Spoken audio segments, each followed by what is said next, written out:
नमस्ते मेरे प्यारे दोस्तों। सेट प्रैक्टिस करने का मतलब होता है कि एग्जाम के सिलेबस और पैटर्न के आधार पर तैयारी को सटीक और स्ट्रॉन्ग बनाना, साथ में महत्वपूर्ण प्रश्नों का रिवीजन करना जो परीक्षा में बार बार पूछा जाता है। ना संघर्ष ना तकलीफ तो खाक मजा है जीने में, बड़े बड़े तूफान थम जाते हैं जब आग लगे उस सीने में। चलिए शुरू करते हैं। पहला क्वेश्चन है कि गोचर का विपरार्थक शब्द क्या है। तो इसका करेक्ट आंसर है अगोचर, यानी कि गोचर का विपरार्थक हो गया अगोचर। देखिए गोचर शब्द जो है ना, ये गम धातु से बना है जिसका अर्थ होता है चलने वाला। गोचर मतलब चलने वाला। नेक्स्ट क्वेश्चन है कि उदय का विलोम है, यानी कि एंटो। विपरार्थक शब्द क्या है? उदय का विलोम हो जाएगा अस्त। उदय होता है जैसे सूर्य उदय होता है, फिर सूर्य का अस्त हो जाता है, तो विलोम हो गया अस्त। नेक्स्ट क्वेश्चन है कि मरकट का पर्यायवाची शब्द है। तो इसका करेक्ट आंसर है मरकट। मरकट का पर्यायवाची शब्द है बंदर। ये ध्यान रखना, मरकट का पर्यायवाची शब्द है बंदर। देखिए, और पानी का जो पर्यायवाची होता है वो होता है जल, नीर, पावन, तरंगिनी। और ये जो पुत्र है, पुत्र का पर्यायवाची है बेटा, लड़का, बालक और संतान। और मित्र का पर्यायवाची होता है सखा, सहचर, साथी, दोस्त, संगी, स्नेही। ठीक है, ये ध्यान रखना है। नेक्स्ट क्वेश्चन है कि माता पिता में समास है। तो माता पिता में कौन सा समास है? इसका करेक्ट आंसर है द्वंद्व समास है। देखिए, द्वंद्व समास उसे कहते हैं कि जो शब्द दिया हुआ है उसमें क्या है कि दोनों प्रधान हो, दोनों पद प्रधान हो। जैसे माता पिता में ये क्या, दोनों पद प्रधान है, तो ये द्वंद्व समास कहलाया। नेक्स्ट क्वेश्चन है कि जयशंकर प्रसाद की कामायनी किस प्रकार की काव्य है। तो इसका करेक्ट आंसर है महाकाव्य है। जयशंकर प्रसाद की जो कामायनी है पुस्तक, ये महाकाव्य है। जैसे महाकाव्य कुछ बहुत सारे जो ग्रंथ है वो महाकाव्य होता है, जैसे रामचरितमानस, ये क्या महाकाव्य है। पद्मावत महाकाव्य, साकेत भी महाकाव्य है, और कृष्णायन भी महाकाव्य है। अब विश्व का सबसे बड़ा महाकाव्य कौन सा है? तो वो है महाभारत। ये ध्यान रखना है। नेक्स्ट क्वेश्चन है कि संस्कृत शब्द का विशेषण है। तो इसका करेक्ट आंसर है सांस्कृतिक। संस्कृति का विशेषण है सांस्कृतिक, ये ध्यान रखना है। ठीक है, संज्ञा या सर्वनाम शब्दों की विशेषता जैसे कि गुण या दोष, संख्या, परिणाम बताने वाला शब्द वो विशेषण कहलाता है, ये ध्यान रखना है।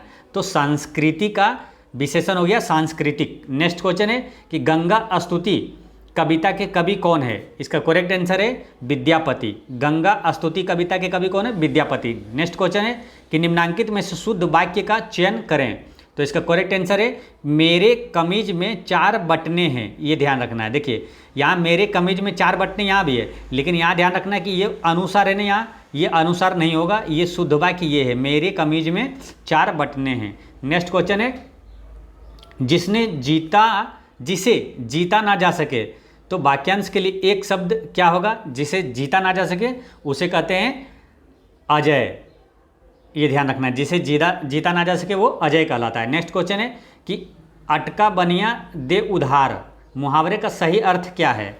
अटका बनिया दे उधार। तो इसका करेक्ट आंसर है बेचारगी में कष्ट सहना। नेक्स्ट क्वेश्चन है, इंग्लिश का क्वेश्चन शुरू होता है कि choose the nearest meaning of word. ये नियरेस्ट मीनिंग कहने का मतलब है कि साइनो, यानी उसका समानार्थक मिलता जुलता शब्द कौन सा होगा। जैसे ओब्लिगेटरी, तो ओब्लिगेटरी मतलब होता है अनिवार्य। ठीक है, अनिवार्य यानी कोई चीज़ की आवश्यक। तो रिक्वायर्ड मतलब भी होता है आवश्यक। इसका आंसर हो जाएगा सी, रिक्वायर्ड मतलब भी होता है आवश्यक। नेक्स्ट क्वेश्चन है कि choose the opposite meaning of word. इसका अपोजिट यानी कि एंटो चुनना है, विपरार्थक शब्द। तो एकॉर्ड मतलब होता है सहमति, यानी समझौता, सहमत हो जाना। ठीक है, डिस्कॉर्ड मतलब होता है डिस्कॉर्ड मतलब मतभेद। इसका एंटो गया मतभेद। नेक्स्ट क्वेश्चन है question number 13, fill in the blanks with suitable words. यहाँ खाली जगह पे भरना है आपको। He is to be deceived. तो यहाँ डिसीव्ड मतलब होता है धोखा देना, है ना, धोखा दिया। ठीक है, डिसीव्ड मतलब होता है धोखा दिया। तो यहाँ पर क्या सुटेबल होगा? ऑप्शन नंबर डी हो जाएगा कि वह ही इज टू इंटेलिजेंट, वह इतना तेज है, वह बहुत, मतलब क्या होता है कि वह बहुत तेजी से धोखा दिया गया। ठीक है, टू बी डिसीव्ड, उसे बहुत बहुत तेज़ी से, he is too intelligent to be deceived, उसे बहुत तेज़ी से धोखा दिया गया। नेक्स्ट क्वेश्चन है कि choose appropriate substitute for the world phrase, यानी कि ये फ्रेज का हिंदी यहाँ क्या होगा, फ्रेज यहाँ है, यहाँ सुटेबल में क्या होगा, नन ऑफ गेस्ट्स, देखिए we are sitting in the ceremony, तो जो नन ऑफ जो होता है, नन ऑफ के बाद कोई भी नाउन हो, सिंगलर या प्लूरल, लेकिन नन ऑफ लग गया तो वहाँ आगे जो है सिंगलर भर्व लगता है, ये ध्यान रखना है। यानी वेयर ये प्लूरल भर्व है, ये वेयर नहीं लगेगा, वाज सिंगलर लगेगा। यहाँ आंसर हो जाएगा A, none of the guest was sitting in the ceremony. Next question है fill in the blanks with suitable preposition, यहाँ प्रीपोजिशन फिल करना है, यानी कि are not these slums a disgrace dash the civic authorities, तो यहाँ होगा इसका सुटेबल, बेस्ट सुटेबल होगा बी, डिसग्रेस जो है ना, डिसग्रेस के साथ फोर लगकर क्या होता है, अपमान के लिए। आर नॉट देज सलम्स, यानी कि ये सभी, सलम्स मतलब होता है गंदी बस्ती, ये सभी गंदी बस्ती जो है disgrace for the civic authority, अपमान के लिए, जो नागरिक अधिकार के अपमान के लिए नहीं है, ठीक है। यहाँ डिसग्रेस के साथ फॉर, डिसग्रेस फॉर मतलब होता है अपमान के लिए। नेक्स्ट क्वेश्चन है, यहाँ पैसेज है, पैसेज को केयरफुली रीड करना है, उसके बाद आंसर देना है। तो जब भी पैसेज आपके सामने आए तो सबसे पहले क्वेश्चन पढ़ना चाहिए कि क्वेश्चन क्या कर रहा है, उसके बाद हम पैसेज पढ़ते हैं। तो क्वेश्चन नंबर 16 से 18 तक के लिए पैसेज, ठीक है, 16 से 18 तक का क्वेश्चन पहले पढ़ लेते हैं कि the human skeleton system is, अब देखिए यहाँ क्वेश्चन क्या है, ह्यूमन स्केलेटन सिस्टम इज यानी क्या है, तो इसके जब पैसेज पढ़ेंगे तो ध्यान देना है, ह्यूमन स्केलेटन पर ध्यान देना है, ठीक है। नेक्स्ट क्वेश्चन है कि how many ways are there to determine the age of children, यानी कि बच्चों का जो एज है, उम्र को डिटरमाइन परिभाषित करने के लिए कितने, हाउ मेनी आर, कितने जो रास्ते हैं, ठीक है, कितने तरीके हैं, तो वो जब पैसेज पढ़ेंगे तो ध्यान देंगे। क्वेश्चन नंबर 18 में है कि choose the correct passive voice of the following sentence, यानी पैसिव वॉइस में बदलना है, तो ये तो आसान है, पैसिव में बदल देना है, एक्टिव में तो पैसिव में बदल देना है। अब चलिए सरसरी निगाहों से जल्दी से पैसेज पढ़ लेते हैं। पैसेज में कि the human skeleton system is a structure made up of bones, देखिए ह्यूमन जो है स्केलेटल के बारे में यहाँ शुरुआत हो गई है, ठीक है। It is very strong, human skeletal जो है क्या है, बहुत मजबूत है। अब देखिए क्वेश्चन में क्या था कि the human skeletal system is strong, ये वेरी स्ट्रॉन्ग यहाँ ऑप्शन में था, इसका आंसर हो जाएगा बी, 16 का हो जाएगा बी। देखिए यहाँ दिया है ना, फर्स्ट लाइन में ही दिया है, human skeleton is a structure made of bones, हड्डियों से बना होता है, इट्स वेरी स्ट्रॉन्ग, है ना, वेरी स्ट्रॉन्ग, तो वहाँ स्ट्रॉन्ग आंसर हो गया था। फिर आगे लिखा है कि the quality of skeletal system helps determine the age of children, देखिए जब चिल्ड्रेन के एज के बारे में, डिटरमाइन के बारे में वहाँ क्वेश्चन पूछा था, तो ध्यान देना है कौन कौन सा जो चिल्ड्रेन का एज को डिटरमाइन करता है, जैसे कि द क्वालिटी ऑफ स्केलेटल, जो कंकाल तंत्र है, कंकाल सिस्टम, स्केलेटल सिस्टम जो है वो भी मदद करता है determine of age of children, पहला हो गया ये। Some experts also believe that कि the more good quality nutrition goes into the body of the children the stronger the skeletal system becomes, the age of children is also determine, यानी कि देखिए एक तो स्केलेटल जो हड्डी जो वो भी मानव जो कंकाल तंत्र है वो भी डिटरमाइन करता है बच्चों की आयु के जानने के लिए, और दूसरा है the age of children also determine, ठीक है। आगे रीड करते हैं, बाय काउंटिंग देयर टीथ,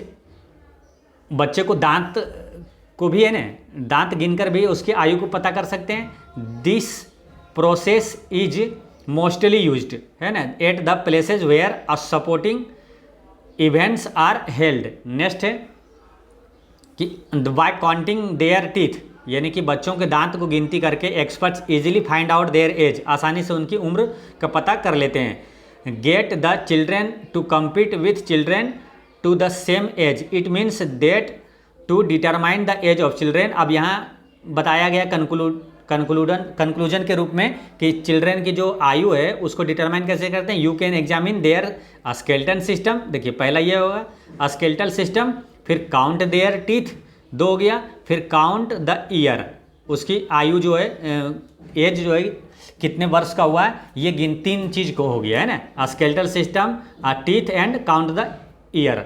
अब क्वेश्चन में चलते हैं, ठीक है, ये आगे पढ़ लीजिए। The most common way to determine the age of children to count their age years month and days chronologically. तो क्वेश्चन में ये पूछा गया था कि how many ways they are determine the age of children, तो 3, इसका आंसर हो जाएगा 3। नेक्स्ट क्वेश्चन है, इसमें क्या है कि पैसिव वॉइस में बदलना है, ठीक है। Choose the correct passive voice, यानी my mother is cooking food, तो इसका पैसिव क्या होगा, जो ऑब्जेक्ट है वो सब्जेक्ट बन जाता है। जैसे माई मदर इज कुकिंग फूड, तो फूड ये सब्जेक्ट बनेगा, और इज है तो इज तो रहेगा ही, उसके बाद बीइंग V3 लगेगा, तो फूड इज बीइंग V3 यहाँ है, ठीक है। तो इसका करेक्ट आंसर हो जाएगा 18 का A, बाकी ऑप्शन में नहीं है। नेक्स्ट क्वेश्चन है, fill in the blanks with suitable word. Suitable word आपको इसमें फिल करना है। ही डिड नॉट क्वालिफाई, देखिए वो क्या है, he did not qualify for the job, यानी कि वो जॉब नौकरी के लिए वो क्वालिफाई नहीं कर पाया, ठीक है। तो इसका आंसर हो जाएगा simple, qualify for the job होगा, यहाँ फॉर सुटेबल है। नेक्स्ट क्वेश्चन है कि चूज द करेक्ट ऑप्शन, आप इसमें से करेक्ट ऑप्शन चुनना है कि वन हु लव्स बुक, जो पुस्तकों से प्रेम करता है, यानी पुस्तक प्रेमी जो है वो क्या कहलाता है, वो कहलाता है बिब्लियोफाइल, ठीक है। जो पुस्तकों से प्रेम करता है वो बिब्लियोफाइल कहलाता है, और जो पुस्तकों से भय करता है, डरता है, उसे बिब्लियोफोब कहा जाता है, ये भी ध्यान रखना है, ठीक है।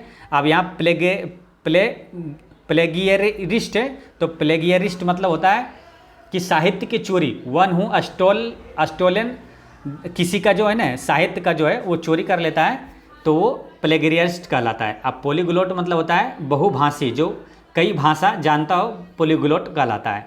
नेक्स्ट क्वेश्चन है कि लिथियम नाभिक में कितने प्रोटॉन होते हैं, तो इसका करेक्ट आंसर है 3 प्रोटॉन होता है। जैसे देखिए लिथियम का हाइड्रोजन, हीलियम, लिथियम, तो लिथियम की परमाणु संख्या 3 है, तो परमाणु संख्या जो होता है वो प्रोटॉन की संख्या होता है, ये ध्यान रखना है, ठीक है।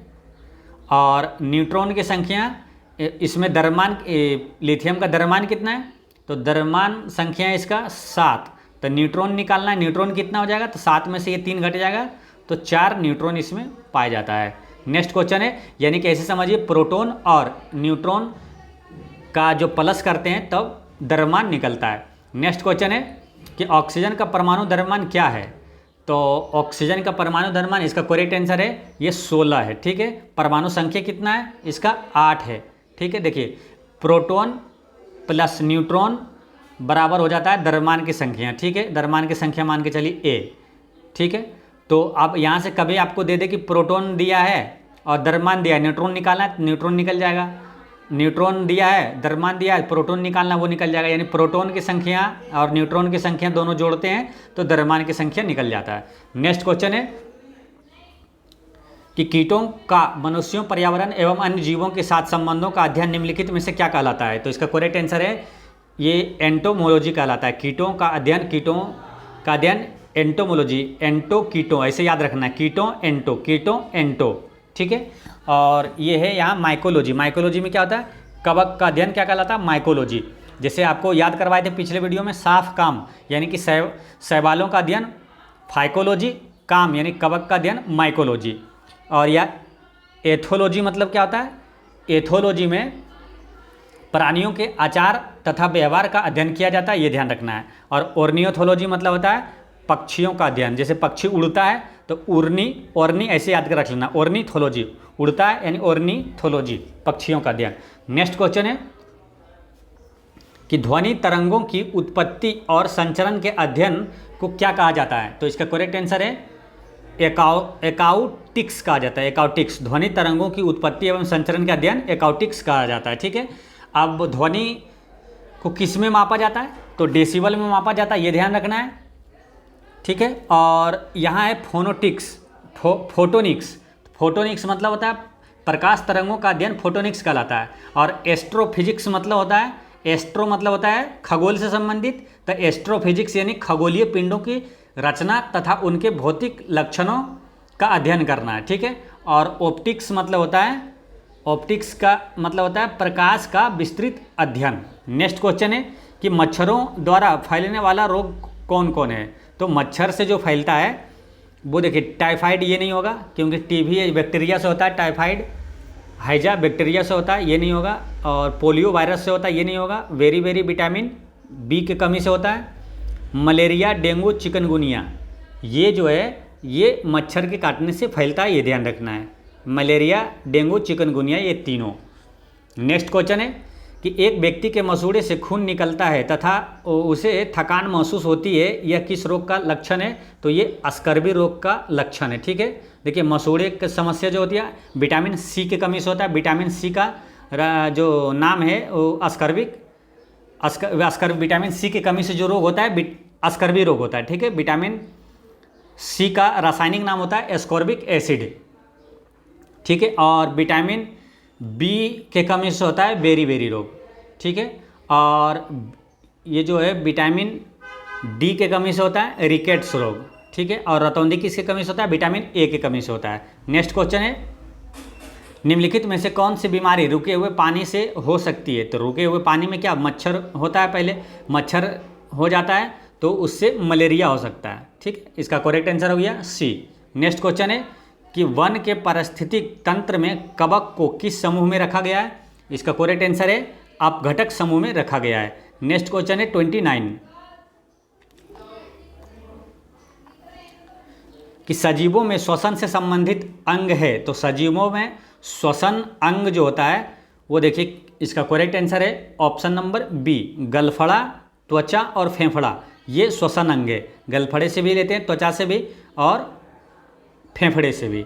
नेक्स्ट क्वेश्चन है कि वायुमंडल की ओजोन परत के क्षय होने का प्रमुख कारण निम्नलिखित में से कौन सा है। तो इसका करेक्ट आंसर है क्लोरोफ्लोरोकार्बन, ठीक है। ओजोन जब भी आए आपके सामने तो ओजोन से संबंधित 2-3 क्वेश्चन दिमाग में तुरंत आ जाना चाहिए। देखिए दोस्तों, तैयारी करने का बेहतर तरीका यही होता है कि जब भी आपके सामने कोई क्वेश्चन आए उससे रिलेटेड जितने भी इंपॉर्टेंट क्वेश्चन है जो कि एग्जाम में पूछा जाता है सबको एक साथ रिविजन कर लेना चाहिए, ठीक है। जैसे ओजोन आया तो ओजोन संरक्षण दिवस कब मनाया जाता है, 16 सितंबर को मनाया जाता है, ठीक है। एक होता है मॉन्ट्रियल प्रोटोकॉल, किससे संबंधित है, तो ओजोन संरक्षण से संबंधित है, ये ध्यान रखना है। और ओजोन परत किस मंडल में है, तो समताप मंडल में है। और ओजोन ही जो है, ओजोन परत ही सूर्य से आने वाली खतरनाक परावैंगनिक किरणों को पृथ्वी पर आने से रोकती है। कौन, ओजोन परत है, ये ध्यान रखना है। और ओजोन जो परत का क्षय होने का मुख्य कारण है क्लोरोफ्लोरोकार्बन। नेक्स्ट क्वेश्चन है कि निम्नलिखित में से किसमें कार्बन की प्रतिशत मात्रा सबसे कम होती है। तो इसका करेक्ट आंसर है पीटवा लोहा में सबसे कम होती है। अब देखिए कार्बन की प्रतिशतता है ना, इसी तरह एक और क्वेश्चन पूछा जाता है कि किस कोयले में कार्बन की प्रतिशतता सबसे अधिक होती है, तो एंथ्रासाइट कोयला होता है, ठीक है। और ये भी पूछा जाता है कि सबसे उच्च किस्म का कोयला कौन सा है, एंथ्रासाइट कोयला, ये ध्यान रखना है। नेक्स्ट क्वेश्चन है कि डेसिबल इकाई है। तो डेसिबल क्या, ध्वनि की तीव्रता मापने की इकाई है, डेसिबल, ये ध्यान रखना है। और उष्मा की तीव्रता की इकाई क्या है, ये जो उष्मा की तीव्रता की इकाई जूल है, ये ध्यान रखना है, ठीक है। और रेडियो तरंग की जो होता है उसका इकाई क्या है, हर्ट्ज है, ठीक है। और एक क्वेश्चन आता है कि प्रकाश की गति को सबसे पहले किसने मापा, तो वो मापा था रोमर, ये ध्यान रखना है, क्वेश्चन पूछा जाता है। नेक्स्ट क्वेश्चन है कि सूरज की सतरंगी किरणों को एक कांच के प्रिज्म से गुजारकर अलग करने वाले सबसे पहले वैज्ञानिक थे। तो इसका करेक्ट आंसर है ये थे डॉपलर, ठीक है। सूरज की सतरंगी किरणों को एक कांच के प्रिज्म से गुजारकर अलग करने वाले पहले वैज्ञानिक डॉपलर थे, ठीक है, ये ध्यान रखना है।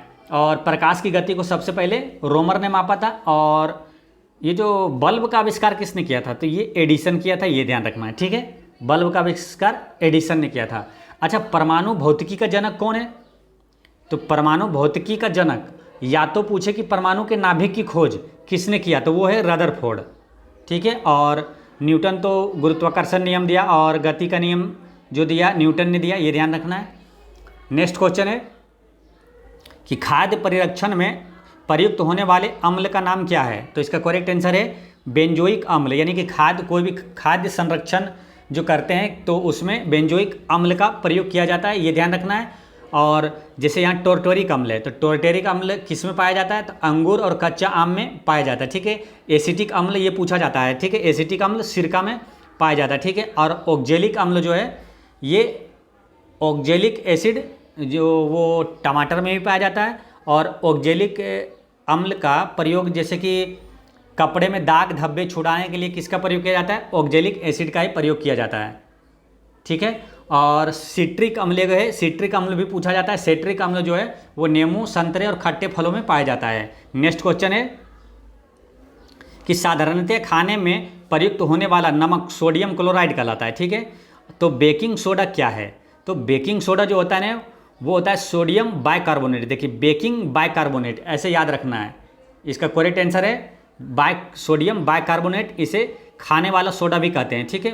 और एक होता है धोवन सोडा। धोवन सोडा किसे कहा जाता है? तो सोडियम कार्बोनेट को कहा जाता है, ये ध्यान रखना है। नेक्स्ट क्वेश्चन है कि नींबू के रस में पीएच का मान कितना होता है? तो वो पीएच का मान होता है मालूम, नींबू के रस में लगभग 2.2 होता है, ठीक है, यानी 7 से कम। इसका आंसर हो जाएगा 7 से कम। देखिए पीएच मान का आविष्कार किसने किया था? तो पीएच मान का खोज किया था सोरेनसन, ठीक है। और एक चीज़ यहाँ ध्यान रखना है, जैसे 7 से कम होता है जिसका पीएच मान, वो अम्लीय होता है, ठीक है। 7 से अधिक हो गया वो क्षारीय हो गया, 7 के बराबर होता है तो उदासीन होता है। नेक्स्ट क्वेश्चन है भारतीय संविधान के निम्नलिखित अनुच्छेदों में कौन सा समान नागरिक संहिता से संबंधित है? अब ऑप्शन में देखिए कि किसमें समान अंक है। समान नागरिक संहिता पूछा है ना, तो समान अंक किसमें है? तो यहाँ है, देखिए इसका करेक्ट आंसर हो गया डी, समान नागरिक संहिता 2 समान अंक वाला अनुच्छेद 44 में है, ये ध्यान रखना है। ऐसे टिक कर देना और ऐसे ध्यान रखना है। और एक इंपॉर्टेंट क्वेश्चन ये पूछा जाता है कि अनुच्छेद 42 में क्या है? तो इसमें प्रसूति हित लाभ है, यानी कि मानवीय स्थिति और मातृत्व राहत को सुनिश्चित करता है अनुच्छेद 42, यानी प्रसूति हित लाभ अनुच्छेद 42 में है। नेक्स्ट क्वेश्चन है कि हड़प्पा सभ्यता के निम्नलिखित में से किसमें जल संरक्षण के साक्ष्य मिले हैं? तो इसका करेक्ट आंसर है धौलावीरा में मिला है, ठीक है। अब देखिए इसे याद कैसे रखना है, सिंपल। देखिए जल कोई चीज़ कहते हैं ना कि धोल है, धोला है ना, धोल है, यानी कि जल संरक्षण धौलावीरा में, ठीक है। और धौलावीरा है कहाँ? तो गुजरात के कच्छ में, ये ध्यान रखना है। और एक चीज़ और ध्यान रखना है कि ये इसको विश्व धरोहर सूची में, यूनेस्को के विश्व धरोहर सूची में शामिल किया गया है धौलावीरा को, ठीक है। ये और एक लोथल है, लोथल क्या है? ये हड़प्पा कालीन बंदरगाह है, ये भी गुजरात में है। नेक्स्ट क्वेश्चन है लोक लेखा समिति के सदस्य निम्नलिखित होते हैं, यानी कि लोक लेखा समिति में कुल कितने सदस्य होते हैं? तो 22 सदस्य होता है, ठीक है, ये ध्यान रखना है। तो 15 लोकसभा से होता है और 7 राज्यसभा से होता है। इसका आंसर हो गया ए, ठीक है। अब देखिए इसी तरह 2 और मुख्य समिति है, एक है सार्वजनिक उपक्रम समिति, ठीक है, उसमें भी 22 सदस्य पाया जाता है, 22 सदस्य होते हैं सार्वजनिक उपक्रम समिति, और उसमें भी यही होता है सेम, 15 लोकसभा से और 7 राज्यसभा से, ठीक है। लेकिन एक और इम्पोर्टेंट है समिति, जो क्वेश्चन पूछा जाता है कि किस समिति में केवल लोकसभा के सदस्य हैं, तो वह है प्राक्कलन समिति, ठीक है। प्राक्कलन समिति में केवल लोकसभा के 30 सदस्य होते हैं, टोटल 30 सदस्य होते हैं और सभी लोकसभा के सदस्य होता है प्राक्कलन समिति में, ये ध्यान रखना है। नेक्स्ट क्वेश्चन है क्वेश्चन नंबर 40, मुंगेर निम्नलिखित में से किसकी राजधानी थी? तो इसका करेक्ट आंसर है option number A, Mir Qasim की, ठीक है। मीर कासिम की राजधानी मुंगेर थी, यानी कि मुंगेर को राजधानी किसने बनाया था? तो मीर कासिम ने। इसे याद कैसे रखना है, जैसे देखिए आपका कोई दोस्त, कोई लड़का है, आपके खेत में लगा मूंग तोड़ लिया, ठीक है, मूंग तोड़ लिया, आपने पूछा उससे क्या आपने मूंग तोड़ा? तो वो बोलता है क्या? माँ कसम मूंग नहीं तोड़े, माँ कसम मूंग नहीं तोड़े। माँ कसम यानी मीर कासिम, मूंग यानी मुंगेर, यानी कि मुंगेर को राजधानी किसने बनाया? मीर कासिम, ऐसे याद रखना है। नेक्स्ट क्वेश्चन है कि भगवान बुद्ध का जन्म लुम्बिनी में हुआ, ठीक है। लुम्बिनी कहाँ है? तो लुम्बिनी नेपाल में है, ठीक है। देखिए भगवान बुद्ध से, यानी कि गौतम बुद्ध से कई इंपॉर्टेंट क्वेश्चन पूछा जाता है, तो सबको एक साथ यहाँ रिवीजन करेंगे। जैसे गौतम बुद्ध का जन्म लुम्बिनी में हुआ, कब हुआ? तो 563 ईसा पूर्व में, ठीक है। देखिए एक है महावीर स्वामी, तो महावीर स्वामी का जन्म हुआ था 540 ईसा पूर्व में। तो ये दोनों में कभी कभी कन्फ्यूजन हो जाता है, तो इसीलिए दोनों को एक साथ याद रखना है कि किसका जन्म कब हुआ। तो देखिए गौतम बुद्ध का गौतम 63, गौतम में तो आ रहा है तो 63 यहाँ रिलेट कर लीजिए, गौतम 63 यानी 563 ईसा पूर्व में, ठीक है। और महावीर स्वामी का जन्म 540 ईसा पूर्व में। गौतम बुद्ध का जन्म तो हो गया 563 ईसा पूर्व में। गौतम बुद्ध ने अपना पहला उपदेश कहाँ दिया, तो सारनाथ में दिया, और सर्वाधिक उपदेश श्रावस्ती में। देखिए पहला उपदेश सारनाथ में, सर्वाधिक पूछे तो श्रावस्ती, इसे रिलेट कर लीजिए, सर्वाधिक श्रावस्ती, सर्वाधिक श्रावस्ती। और गौतम बुद्ध की मृत्यु कहाँ हुई, तो कुशीनगर में। अब एक चीज़ यहाँ ध्यान रखना है, देखिए पहला उपदेश दिया था सारनाथ में, सर्वाधिक श्रावस्ती में, और मृत्यु हुई कुशीनगर में। ये जो तीनों है यानी कि सारनाथ, श्रावस्ती और कुशीनगर, ये तीनों उत्तर प्रदेश में है, ये ध्यान रखना है, ठीक है। चलिए नेक्स्ट क्वेश्चन है कि महात्मा गांधी कब भारतीय राष्ट्रीय कांग्रेस के अध्यक्ष बने, तो ये बने थे 1924 में, ठीक है। और किस अधिवेशन में बने थे, तो बेलगांव अधिवेशन में बने थे, ठीक है। बेलगांव कहाँ है, कर्नाटक में है, ये ध्यान रखना है। 1924 के और एकमात्र मतलब कि अधिवेशन में अध्यक्ष गांधी जी बने थे, पहले बार और एक ही बार अध्यक्ष बने थे, बेलगांव अधिवेशन कर्नाटक में, ठीक है। और एक इंपॉर्टेंट क्वेश्चन ये भी पूछा जाता है कि भारतीय राष्ट्रीय कांग्रेस का कौन सा अधिवेशन गांव में हुआ था, तो एक तो ध्यान रखना है वो फैजपुर में हुआ था 1937 में, ठीक है। फैजपुर में एक गांव का नाम है, महाराष्ट्र में हुआ था, ठीक है, ये ध्यान रखना है, फैजपुर अधिवेशन। नेक्स्ट क्वेश्चन है कि निम्नलिखित में से किसे लोकनायक कहा गया है, तो इसका करेक्ट आंसर है लोकनायक, ठीक है। तो ये है जयप्रकाश नारायण को कहा गया लोकनायक, ठीक है। और इसी तरह एक है लोकमान्य, तो इसमें कभी कन्फ्यूजन हो जाता है, इसलिए ध्यान रखना लोकमान्य पूछेगा। तो जैसे देखिए किसी को तिलक लगाते हैं, इसका मतलब मान सम्मान देते हैं, किसी को मान सम्मान देते हैं तिलक लगाकर, तो मान्य जब आएगा तो तिलक हो जाएगा, लोकमान्य आएगा तिलक, और लोकनायक तो जयप्रकाश नारायण, इसे ध्यान रखना है, ठीक है। और एक है लोकहितवादी, तो लोकहितवादी कहा जाता है गोपाल हरि देशमुख को, ये ध्यान रखना है। नेक्स्ट क्वेश्चन है कि वह मुगल सम्राट जिसका 2 बार राज्याभिषेक हुआ, तो इसका करेक्ट आंसर है औरंगजेब का, ठीक है। मुगल वंश का संस्थापक कौन है, बाबर, ये ध्यान रखना है। और औरंगजेब से एक क्वेश्चन और पूछा जाता है कि जो औरंगजेब ने किस सिख गुरु की हत्या किया था, तो गुरु तेग बहादुर की हत्या कर दिया था, हत्या करवाया था ये औरंगजेब ने, ठीक है, ये ध्यान रखना है। अच्छा मुगलों की भाषा क्या है, ये क्वेश्चन पूछा जाता है, तो फारसी है, ठीक है। इसे याद कैसे रखना है, देखिए आप मजाक मजाक में किसी दोस्त को बोलते हैं कि मुँह फाड़ देंगे, यानी कि मुगल के फारसी, मुगल साम्राज्य का जो है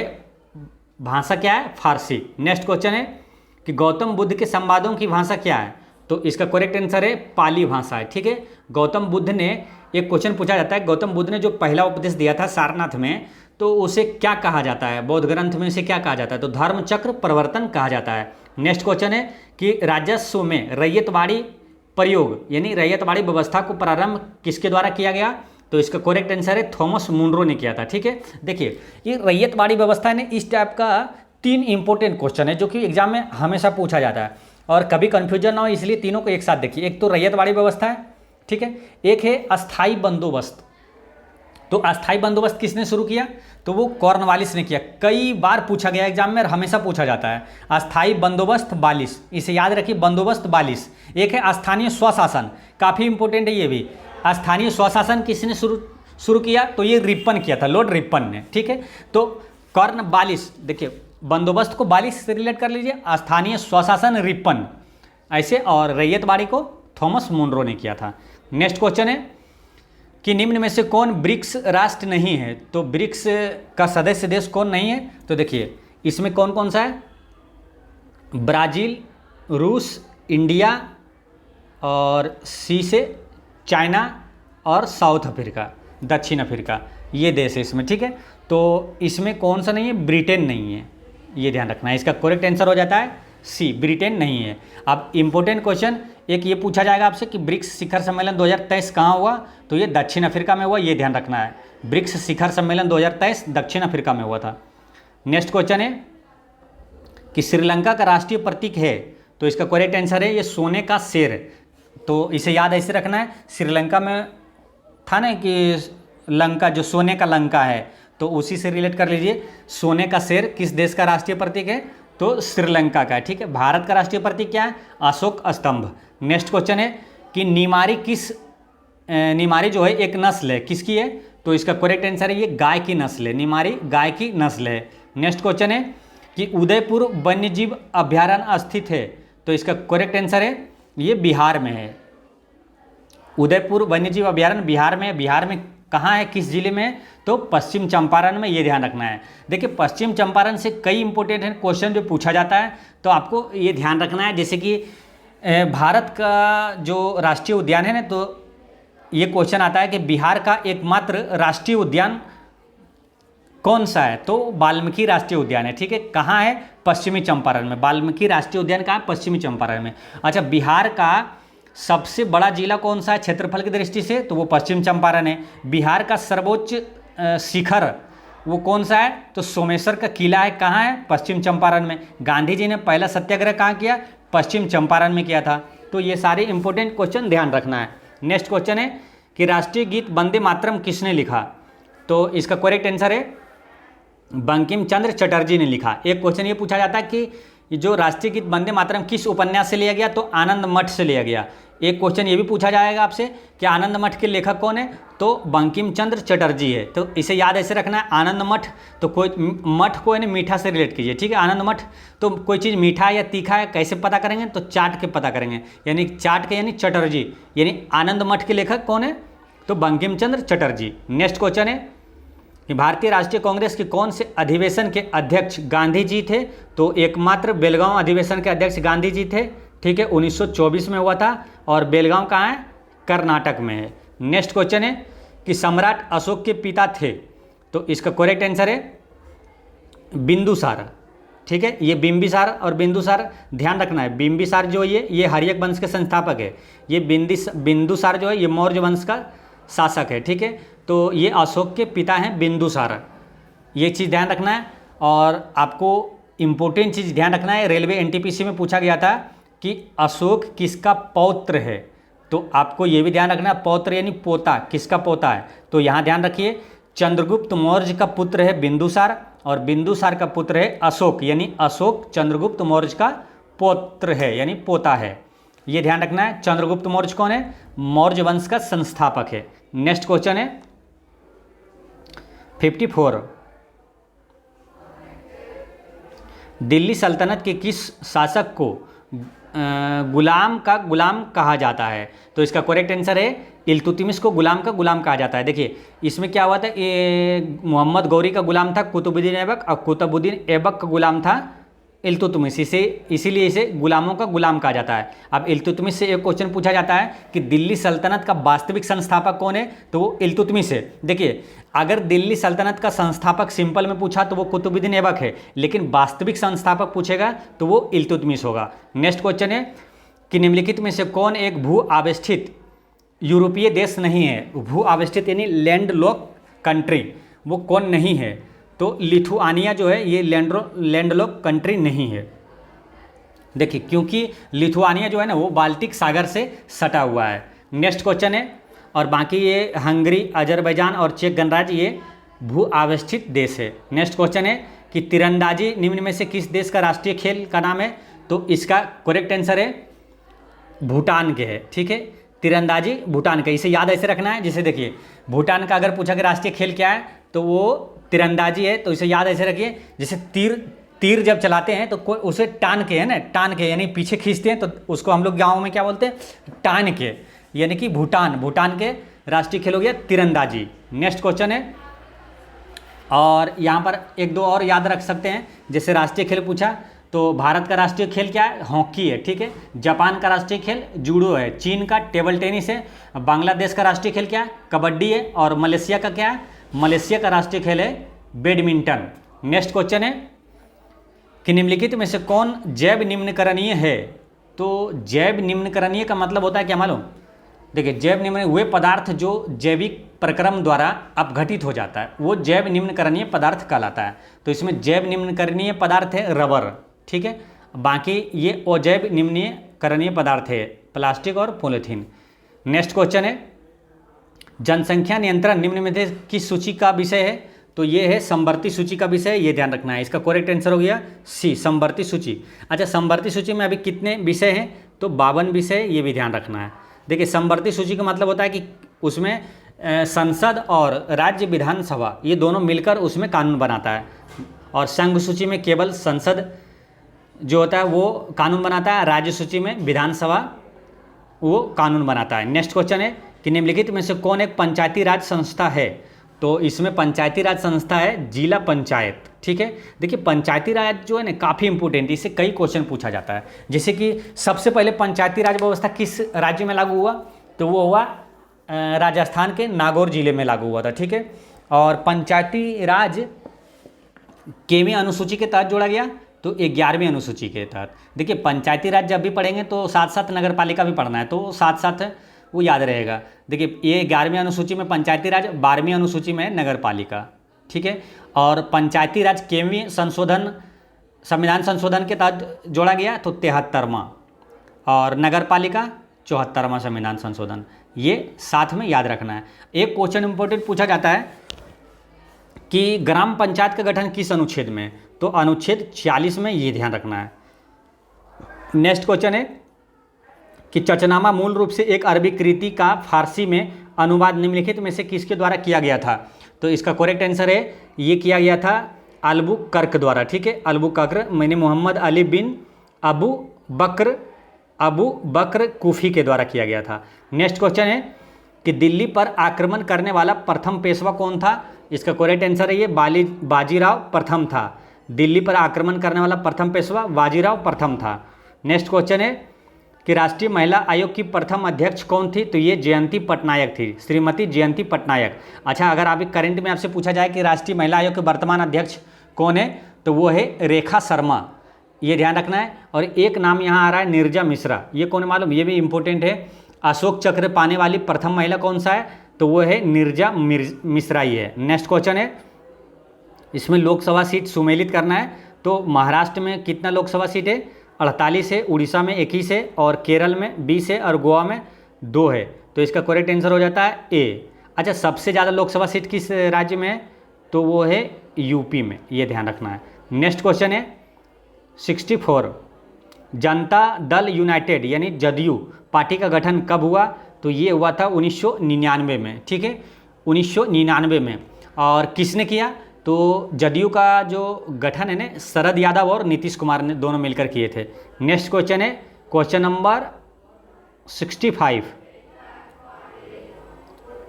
बिहार में संपूर्ण क्रांति का नेतृत्व निम्नलिखित में से किसने किया था? तो संपूर्ण क्रांति का नारा किसने दिया था? ये जयप्रकाश नारायण ने। इसका नेतृत्व किसने किया? जयप्रकाश नारायण ने किया था। ठीक है, जयप्रकाश नारायण से एक क्वेश्चन पूछा जाता है इंपॉर्टेंट, लोक नायक किसे कहा जाता है? तो जयप्रकाश नारायण को ही कहा जाता है, ये ध्यान रखना है। नेक्स्ट क्वेश्चन है कि निम्न संस्थाओं में से कौन सा असहयोग आंदोलन के दौरान स्थगित की गई है? यहाँ पर मिस प्रिंटिंग है, स्थापित की गई यहाँ होना चाहिए। ठीक है, स्थापित किया गया है।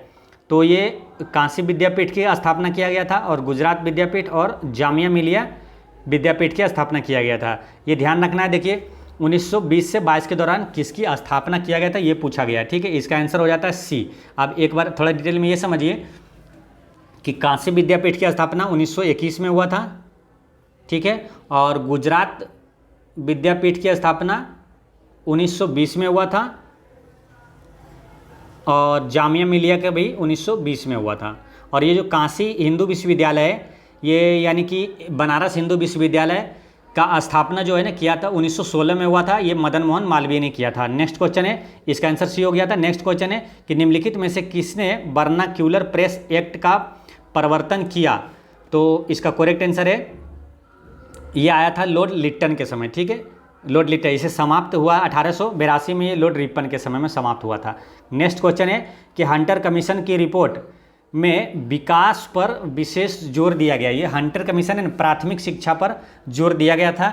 1882 की बात है, हंटर कमीशन है ना प्राथमिक शिक्षा की जांच के लिए गठित किया गया था। नेक्स्ट क्वेश्चन है कि सिंधु नदी अरब सागर में गिरती है, तो इसका उद्गम स्थल कहाँ है? तो इसका करेक्ट आंसर है ये कैलाश हिमानी है, कैलाश हिमानी से निकलती है। नेक्स्ट क्वेश्चन है कि मिस्र की नील नदी विश्व की सबसे लंबी नदी है। विश्व की सबसे लंबी नदी कौन सा है? नील नदी है। किस देश में? मिस्र में है। ये ध्यान रखना है। नेक्स्ट क्वेश्चन है 28 फरवरी 2023 को विज्ञान दिवस मनाया गया, उसका थीम क्या था? तो इसका करेक्ट आंसर है कि वैश्विक कल्याण के लिए विज्ञान की भूमिका। इसका थीम है वैश्विक कल्याण के लिए विज्ञान की भूमिका। इंपॉर्टेंट चीज़ यहाँ ध्यान रखना है कि जो विज्ञान दिवस है, राष्ट्रीय विज्ञान दिवस कब मनाया जाता है? 28 फरवरी को मनाया जाता है। नेक्स्ट क्वेश्चन है कि फीफा फुटबॉल जो अवार्ड 2022 में हुआ, तो किस खिलाड़ी ने सर्वश्रेष्ठ पुरुष फुटबॉलर का पुरस्कार जीता? तो इसका करेक्ट आंसर है ये लियोनेल मेसी ने जीता था। लियोनेल मेसी काफ़ी प्रसिद्ध फुटबॉलर खिलाड़ी है। किस देश का है? अर्जेंटीना का, ये ध्यान रखना है। नेक्स्ट क्वेश्चन है प्रधानमंत्री नरेंद्र मोदी ने किस राज्य में शिवमोगा हवाई अड्डे का उद्घाटन किया? तो इसका करेक्ट आंसर है आंध्र प्रदेश में शिवमोगा हवाई अड्डा। शिवमोगा हवाई अड्डा कहाँ? तो ये हुआ है, इसका कर्नाटक में हुआ, सॉरी, इसका शिवमोगा हवाई अड्डा का उद्घाटन कर्नाटक में हुआ। ठीक है, इसे ध्यान रखना है। शिवमोगा हवाई अड्डा, शिवमोगा हवाई अड्डा कहाँ? कर्नाटक में है। नेक्स्ट क्वेश्चन है कि हाल ही में 2023 के मार्कोनी पुरस्कार से सम्मानित किया गया। तो 2023 का मार्कोनी पुरस्कार किसे मिला? ये हरि बालकृष्णन को मिला है। ठीक है, अब यहाँ हरि बालकृष्णन से ध्यान रखना, अगर पूछे हरि बालकृष्णन किस क्षेत्र से संबंधित है, तो ये कंप्यूटर वैज्ञानिक है। ठीक है, और एक चीज़ यहाँ ध्यान रखना, मार्कोनी पुरस्कार किस क्षेत्र में दिया जाता है? तो ये सूचना एवं संचार प्रौद्योगिकी के क्षेत्र में दिया जाता है। नेक्स्ट क्वेश्चन है